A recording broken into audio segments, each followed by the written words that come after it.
धर्मांतरण का अवैध धंधा चलाने वाले छांगुर उर्फ जलालुद्दीन पर शिकंजा कसता जा रहा है। उसका नेटवर्क जहां देश के अलग अलग राज्यों में फैला है, वहीं विदेशी कनेक्शन का एक और ठिकाना भी मिला। इसमें कोई दो राय नहीं कि धर्मांतरण का साजिशन धंधा चलाने वाला ठेकेदार मदद तो नहीं करेगा, बल्कि मदद के नाम पर लोगों के साथ छल कपट जरूर करेगा। इस धंधे को चलाने के नाम पर ही उसे आर्थिक मदद जो मिलती है, उसी के सहारे वो देश में हिंदू महिलाओं को फंसाने के लिए बाकायदा नेटवर्क बनाता है। किसी को लव जिहाद करने की ट्रेनिंग दी जाती है, तो किसी को धर्म के नाम पर ब्रेन वॉश करने का मास्टर बनाया जाता है, ताकि धर्मांतरण के खेल में हिंदू लड़कियों को फंसाया जा सके। उसके लिए बाकायदा पैसे अंधाधुंध फेंके जाते हैं। मतलब जो नेटवर्क का हिस्सा बनता है, उसे पैसे का लालच होता है और वो छांगुर जैसे लोगों के कठपुतली बनकर नाचते हैं।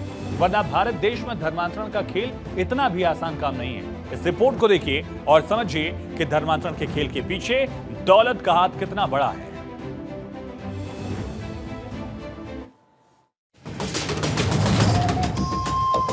वो मुझे एक फतेहपुर मस्जिद में लेके गया, वहाँ पे मेरा जबरदस्ती धर्म परिवर्तन कराया गया।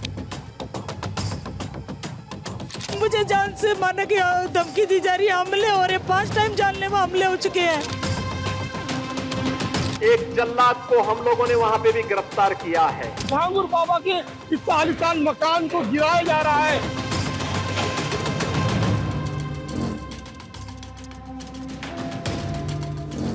धोखा, धर्मांतरण, उगाही, धंधा और धर्म के शोले में जलालुद्दीन का ये चेहरा कितना खतरनाक है।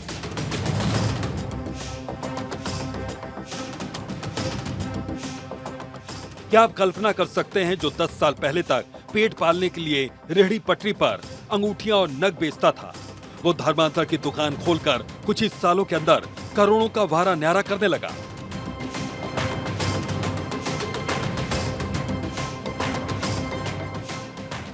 धर्मांतरण के इस धंधे में हिंदू महिलाएं छांगुर उर्फ जलालुद्दीन के निशाने पर होती थी। इस खेल में लव जिहाद, धोखा, खौफ और पैसा सबका सहारा लिया गया।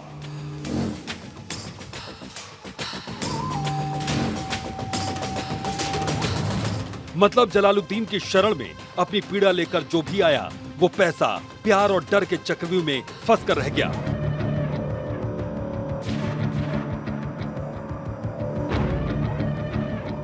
अगर भरोसा ना हो तो इस महिला के दर्द को सुनिए, जो छांगुर उर्फ जलालुद्दीन के नेटवर्क में फंसकर अपनी जान बचाने की गुहार लगा रही है। सऊदी बुलाया 2021 में, 2024 में सहारनपुर बुलाया, 1 महीना बंधक रखा वहाँ पे मेरे साथ मारपीट करते रहे, गोमांस खाने को मजबूर करते रहे। मैं नहीं मानी, किसी कीमत पे नहीं मानी। तो इन्होंने 2024 को 12 दिसंबर को धमकी दी, तरह से वो अशर करेंगे, दुनिया याद रखेगी। बेटी बचाओ बेटी पढ़ाओ बोलते हैं, बेटी बचाओ तो लो, ज्यादा नहीं, कम से कम एक ही बचा लो, मुझे ही बचा लो। आप, मेरी जान को खतरा है, मुझे जान से मारने की धमकी दी जा रही है, हमले हो रहे, 5 टाइम जानलेवा हमले हो चुके हैं। छांगुर के जाल में फंसकर न जाने कितनी महिलाओं ने अपनी जिंदगी को बर्बाद किया है, क्योंकि ये धर्म के नाम पर खुद को खुदा बताता था और मजबूरी का फायदा उठाकर धर्मांतरण का धंधा चलाता था।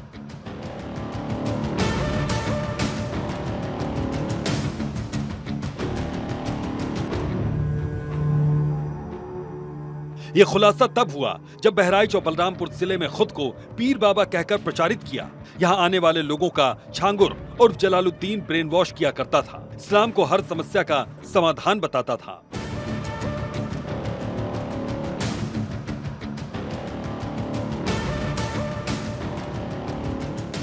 जो छांगुर के चक्रव्यूह में फंस जाता, उसे धर्मांतरण के द्वार से गुजरकर ही आगे निकलना पड़ता था। इस चक्रव्यूह में फंसाने के लिए बाकायदा जलालुद्दीन ने एक नेटवर्क बनाया था। इसके लिए बाकायदा रेट लिस्ट भी जारी की गई थी। जैसे ब्राह्मण लड़की का धर्मांतरण कराया गया है, तो फिर उसे 16 लाख रुपए दिए जाएंगे। क्षत्रिय लड़की होगी तो 15 लाख रुपए मिलेंगे। ओबीसी लड़की होगी तो 12 लाख में सौदा होगा, जबकि दलित लड़की होगी तो 10 लाख रुपए दिए जाएंगे।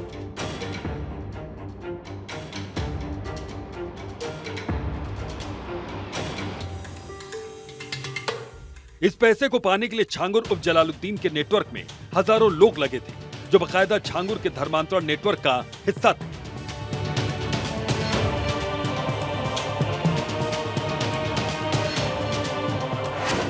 इनको ट्रेनिंग दी जाती थी कि इस काम के लिए छांगुर उर्फ जलालुद्दीन ने अपने सबसे करीबी सलाहकार अब्दुल मोहम्मद राजा को लगाया, जो लड़कियों को फंसाने की बाकायदा ट्रेनिंग देता था। दूसरा खुलासा यह हुआ कि छांगुर के सहयोगी नवीन रोहरा का स्विस बैंक में अकाउंट है, जो ईडी और एसटीएफ की निगरानी में आ चुका है। तीसरा खुलासा यह हुआ कि बहराइच और बलरामपुर में खुद को पीर बाबा कहकर यह प्रचारित करता था। चौथा खुलासा यह हुआ कि मनी लॉन्ड्रिंग, हवाला ट्रांजैक्शन और विदेशी फंडिंग की मदद से छांगुर अपना नेटवर्क चलाता था। पांचवा खुलासा यह है कि छांगुर ने इस नेटवर्क की मदद से 3 से 4 हजार हिंदुओं का जबरन या लालच देकर इस्लाम कबूल करवाया है। इसके निशाने पर थे अयोध्या, काशी और मथुरा। छठवां खुलासा यह हुआ कि 40 फर्जी संस्थाएं और 100 से ज्यादा बैंक अकाउंट्स की मदद से पूरे नेटवर्क को चलाया जा रहा था। अवैध धर्मांतरण हो या लव जिहाद, ये सब कुछ तय प्लानिंग के तहत चल रहा था। छांगुर अपने नेटवर्क का लगातार देश भर में विकास कर रहा था, क्योंकि छांगुर ने हिंदुस्तान को इस्लामिक राष्ट्र बनाने की एक मुहिम शुरू की थी, जिसकी डेडलाइन भी 2047 फिक्स कर दी गई थी। ये सब कुछ तय प्लानिंग के साथ चल रहा था। छांगुर अपने नेटवर्क का विस्तार लगातार कर रहा था, क्योंकि उसने भारत को मुस्लिम राष्ट्र बनाने की मुहिम शुरू की थी, जिसकी डेडलाइन 2047 फिक्स की गई थी।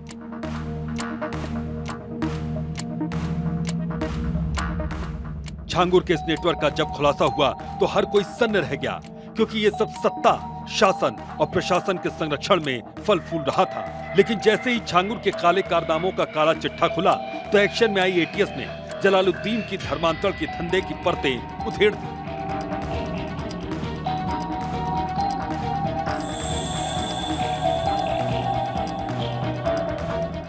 छांगुर ने देश भर में 3000 से ज्यादा गुर्गों का एक बड़ा नेटवर्क बनाया था, जिनकी मदद से देश भर में अवैध धर्मांतरण और लव जिहाद का खेल खेल रहा था।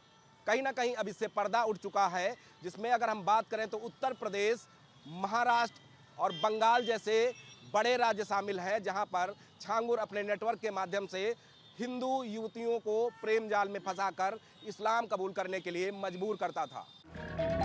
जहां अवैध धर्मांतरण के चंगुल में लोगों को फंसाने के लिए 579 जिलों में नेटवर्क बनाया गया, 3000 से ज्यादा गुर्गों को साजिश में शामिल किया गया और 1000 लोगों की लव जिहाद वाली फौज तैयार की गई थी।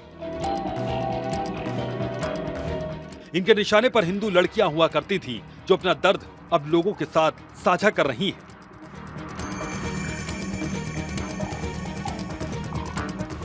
एक मतलब छांगुर पीर का मुरीद रुद्र शर्मा मेरी मम्मी को मिला था कानपुर में। उसने मेरे पापा को शराब की लत है, उसने कहा था हम तुम्हारे पति की शराब छुड़वा देंगे।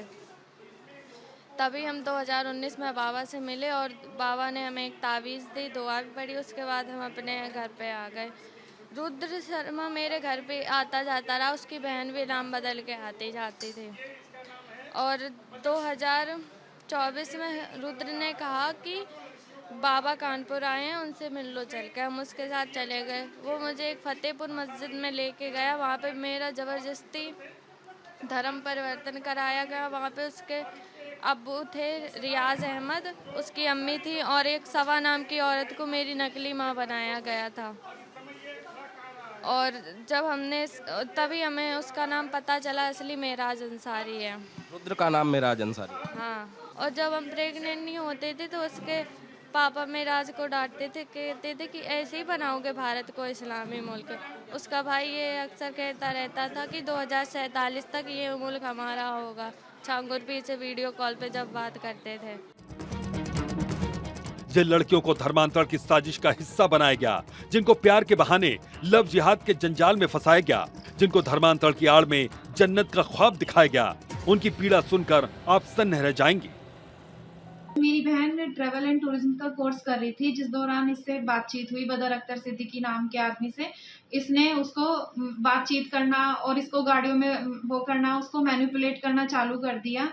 फिर उसको धीरे धीरे ऐसी ऐसी लाइफ दिखाने लगा कि जैसे तेरे घर वाले तो तेरे लिए कुछ नहीं करेंगे, जो भी हूँ मैं ही हूँ, मैं तेरी सारी मॉडलिंग करवाऊंगा, जॉब करवाऊंगा। उसको इस तरह से अपनी बातों में वो बहलाने लग गया। 24 अक्टूबर 2019 के बाद इससे हमारी कोई बातचीत नहीं हुई है। और भी लड़कियों के नाम सामने आए थे, इसमें काफ़ी लड़कियां हैं जो हिंदू ही हैं और ज़्यादातर कम एज की हैं। जो ये मतलब करता था, इसमें कोई मेरठ की ही हैं, कई लड़कियां हैं जिसमें मैं नाम नहीं ले सकती, लेकिन उनके घर वाले भी जो ढूंढ रहे थे, हमारी तरह वो भी परेशानी है, उनका भी अब तक कुछ भी पता नहीं चला है। इस साजिश के गुनहगारों पर शिकंजा कसा जा रहा है। यूपी में योगी आदित्यनाथ की सरकार ऐसे लोगों को सबक सिखाने से पीछे नहीं हट रही है, जिसकी झांकी लोगों ने पहले ही देख ली है।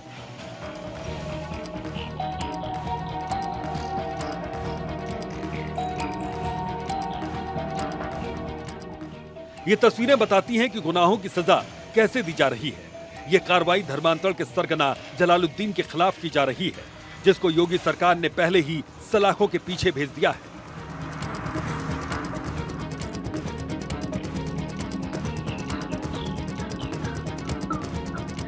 आपने देखा होगा अभी समाज विरोधी और राष्ट्र विरोधी कार्रवाई में लिप्त तत्वों के खिलाफ कैसे कार्रवाई हो रही है। कल बलरामपुर में आपने देखा होगा एक जल्लाद को हम लोगों ने वहां पे भी गिरफ्तार किया है।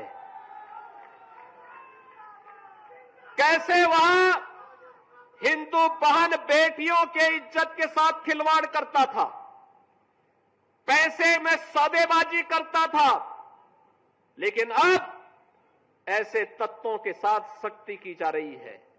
हम समाज को भी टूटने नहीं देंगे, राष्ट्र विरोधी और समाज विरोधी तत्वों को भी चकनाचूर करके रहेंगे।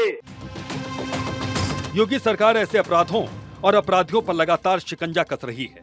छांगुर के धर्मांतरण नेटवर्क को नेस्तनाबूद करने के लिए एजेंसियों को पीछे लगा दिया, तभी तो छांगुर के धर्मांतरण के धंधे पर लगातार खुलासे हो रहे हैं।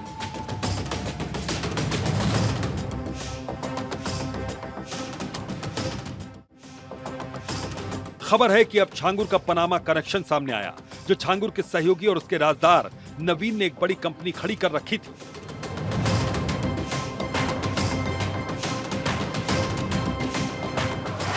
छांगुर के राजदार नवीन ने पनामा में $10,000 लगाकर खड़ी की एक शेल कंपनी। शेल कंपनी में कुछ विदेशी नागरिकों का भी शामिल किया गया था। ईडी को शक है कि इसी शेल कंपनी के जरिए करोड़ों रुपए की मनी लॉन्ड्रिंग की गई। इस कंपनी में जिन विदेशी नागरिकों को शामिल किया गया था, उनके पद और नाम कुछ इस तरीके से हैं: president Ariel Ricardo Padilla Gordon, treasurer Anabel Lorena Landries Monge, secretary Brenda Patino de Torres. ये सारा खेल पैसों को छिपाने और ठिकाने लगाने के लिए किया जाता है, जिसमें विदेशी नागरिकों का नाम होता है। ये संचालन किसी और के हाथ में होता है।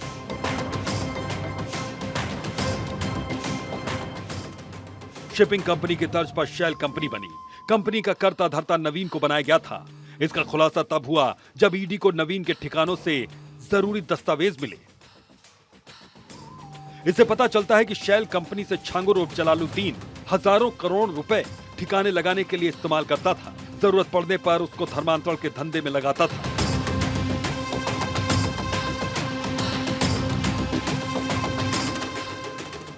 इन सभी खुलासों से छांगुर उर्फ जलालुद्दीन की मुश्किलें बढ़ती जा रही हैं। छांगुर के साथ जो किरदार जुड़ते जा रहे हैं, उन किरदारों के तार पनामा से भी जुड़ रहे हैं। ऐसे में ईडी सभी एंगल से जांच कर रही है। छांगुर के गुर्गों पर भी शिकंजा कस रही है, ताकि ऐसा कारनामा करने से पहले हर कोई 1000 बार सोचे। Bureau report, Bharat 24।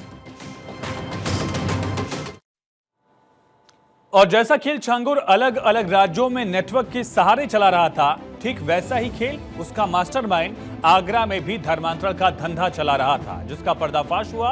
हर कोई हैरान रह गया, क्योंकि धर्मांतरण के सिंडिकेट के शैतानों को गिरफ्तार किया गया है। इसमें आगरा धर्मांतरण गैंग का सरगना अब्दुल रहमान कुरैशी भी शामिल है, जो पहले हिंदू धर्म को फॉलो करता था, बाद में इस्लाम कबूल कर लिया, लेकिन अब वो धर्मांतरण का धंधा चलाने वाला सरगना बन चुका है।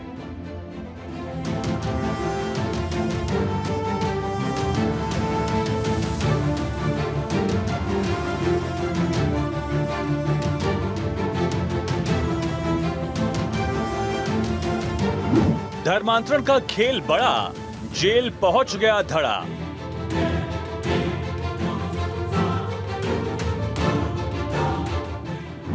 आगरा में धर्मांतरण के सिंडिकेट का पर्दाफाश।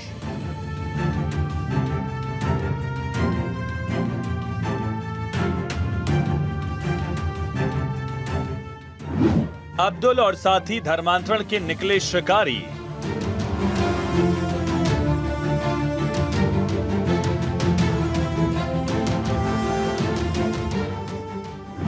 सलाखों के पीछे इलाज, धर्मांतरण का भूलेंगे ख्वाब।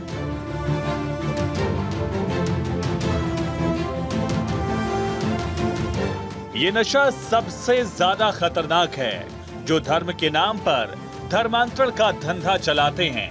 ऐसे शैतानों का नकाब नोचा जा रहा है।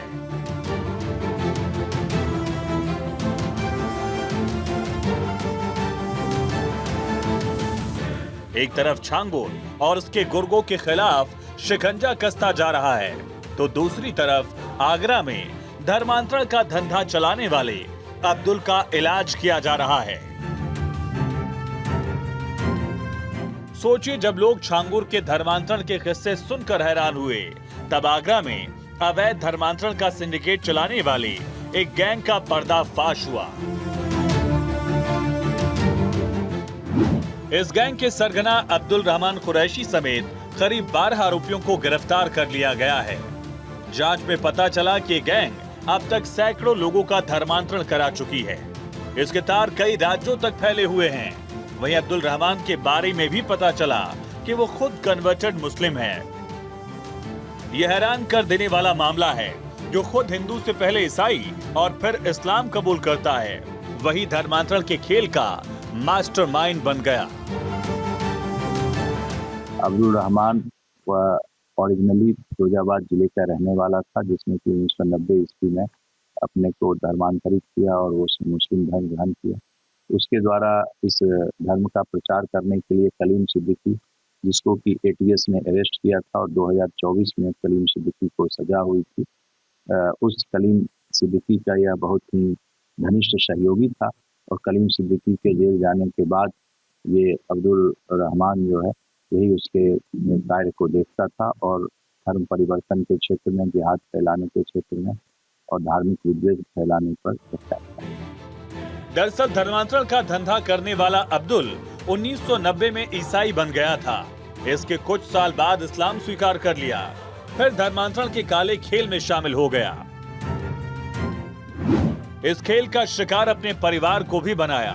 कन्वर्टेड अब्दुल रहमान की पत्नी और दोनों बेटों की पत्नियां भी कन्वर्टेड मुस्लिम ही हैं, जो पहले हिंदू हुआ करती थी। इससे अंदाजा लगाया जा सकता है कि पहले का महेंद्र पाल जो अब्दुल रहमान बना, वो धर्मांतरण का धंधा चलाने लगा।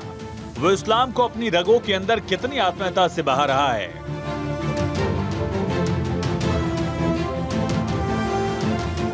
अब्दुल रहमान को धर्मांतरण से जुड़े हुए कट्टरपंथी और जिहादी लोग रहमान चचा कहते थे।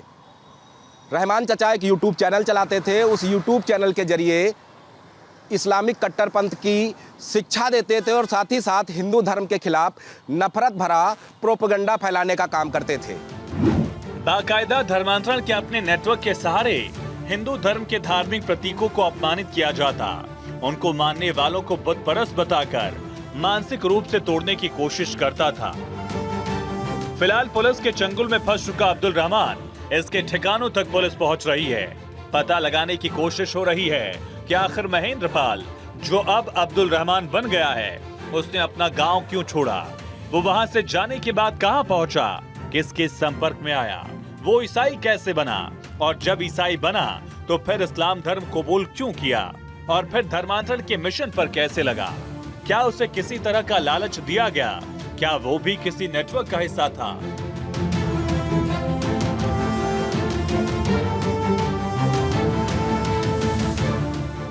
धर्मांतरण का धंधा चलाने के लिए नेटवर्क के लोगों को पैसा देने के लिए कहां से आता? वो हिंदू लड़कियों को ही धर्मांतरण के जाल में क्यों फंसाना चाहता था?